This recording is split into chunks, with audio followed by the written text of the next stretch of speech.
Buen día, profesor. Nuestro grupo está conformado por Vivian Jiménez, Felipe Garzón y María Paula Jiménez. El tema que vamos a exponer el día de hoy es acerca de la liquidación del impuesto de renta en Colombia. A modo de introducción les puedo contar que el impuesto a la renta es clasificado como un impuesto directo.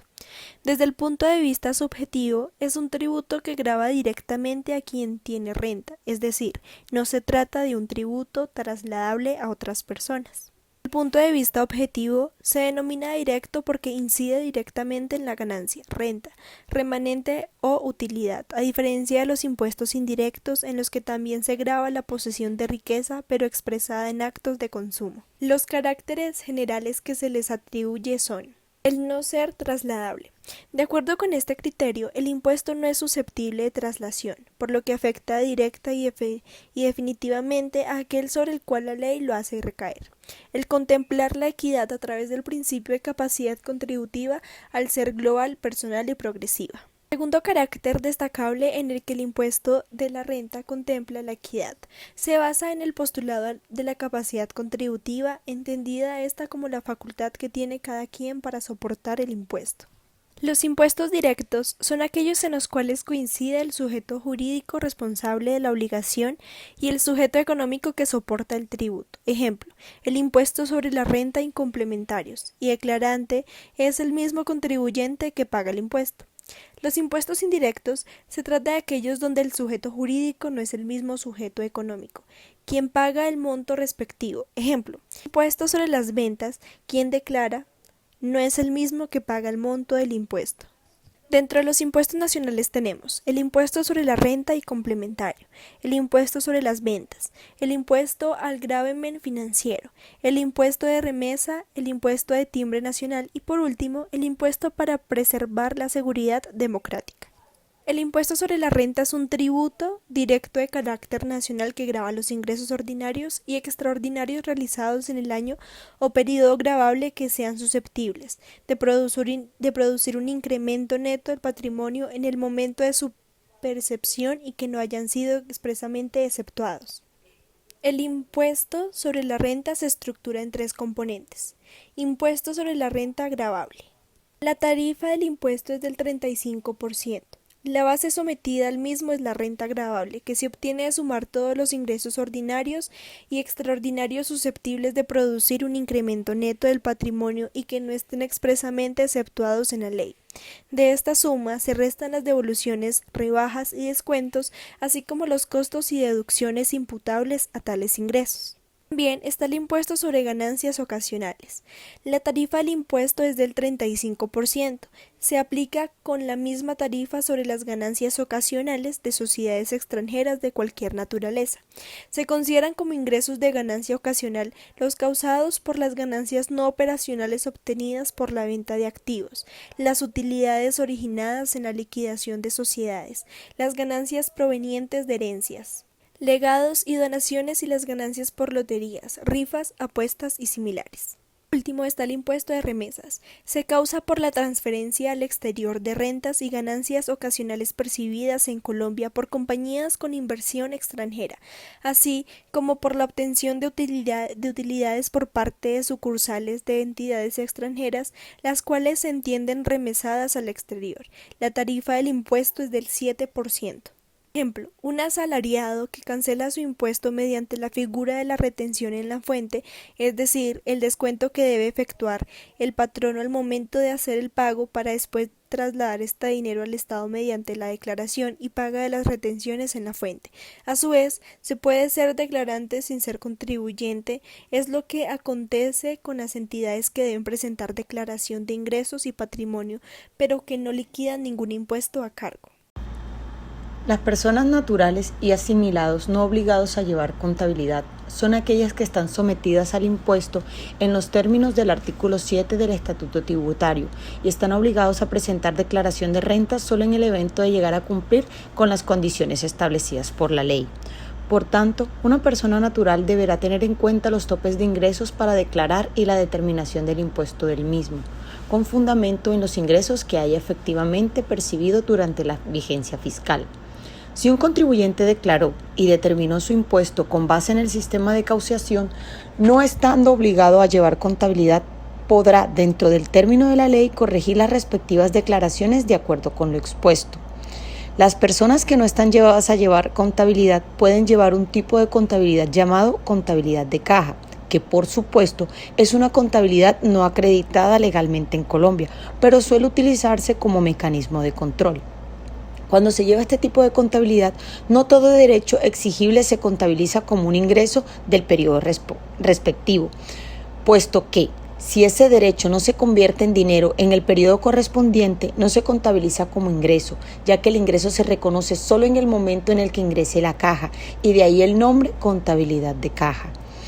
Respecto a los ingresos, desde el punto de vista fiscal, tenemos el artículo 27 del Estatuto Tributario que dice sobre el tema en el primer inciso: para los contribuyentes no obligados a llevar contabilidad, se entienden realizados los ingresos cuando se reciben efectivamente en dinero o en especie, en forma que equivalga legalmente a un pago, o cuando el derecho a exigirlo se extingue por cualquier modo legal distinto al pago, como en el caso de las compensaciones o confusiones. Por consiguiente, los ingresos recibidos por anticipado que correspondan a rentas no realizadas solo se gravan en el año o periodo gravable en el que se realicen. Es la típica contabilidad de caja, pero el mismo artículo establece las siguientes excepciones de ese tratamiento. Se exceptúan de la norma anterior. Primero, los ingresos por conceptos de dividendos o participaciones en utilidades se entienden realizados por los respectivos accionistas, socios, comuneros, asociados, suscriptores o similares cuando les hayan sido abonados en cuenta en calidad de exigibles. En el caso del numeral 2 del artículo 30 de este estatuto, se entenderá que dichos dividendos o participaciones en utilidades se realizan al momento de la transferencia de las utilidades.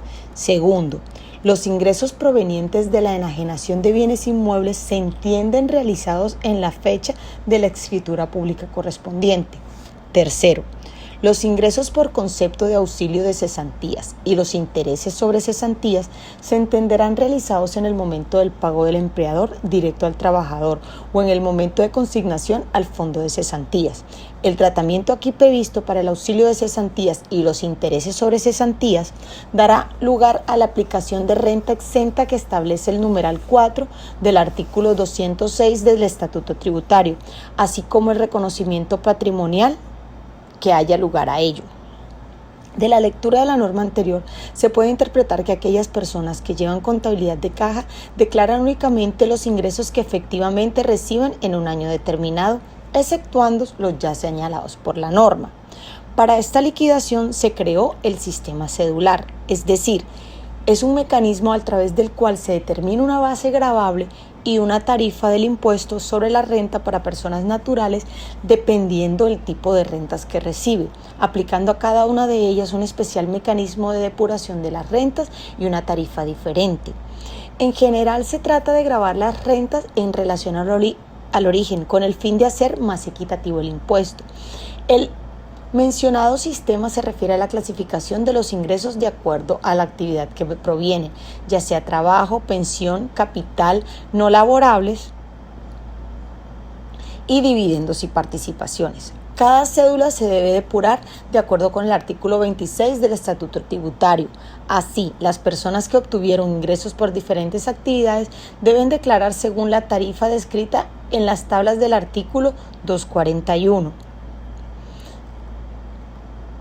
La DIAN expidió la resolución 32 con fecha 23 de mayo del 2018, el cual prescribe el formulario 210 para la presentación de declaración de renta y complementario de personas naturales y asimiladas residentes y sucesiones ilíquidas de causantes residentes. Este formulario ya se encuentra habilitado a través de los servicios informáticos de esta entidad para su diligenciamiento, presentación y pago electrónico, o bien para su diligenciamiento y posterior presentación ante las entidades autorizadas para recaudar el impuesto.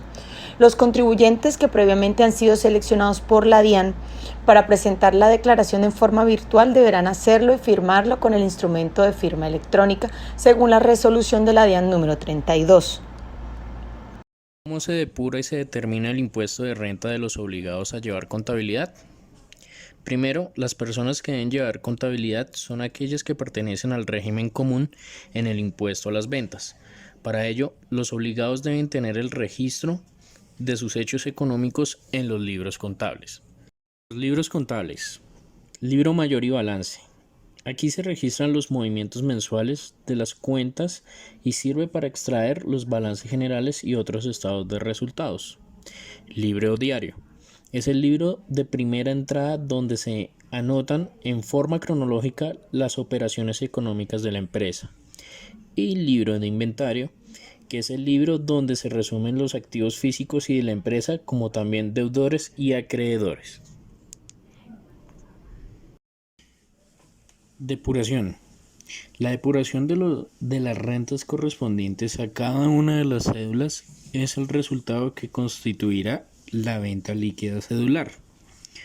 La depuración se efectuará de modo independiente en las siguientes cédulas: A. Rentas de trabajo.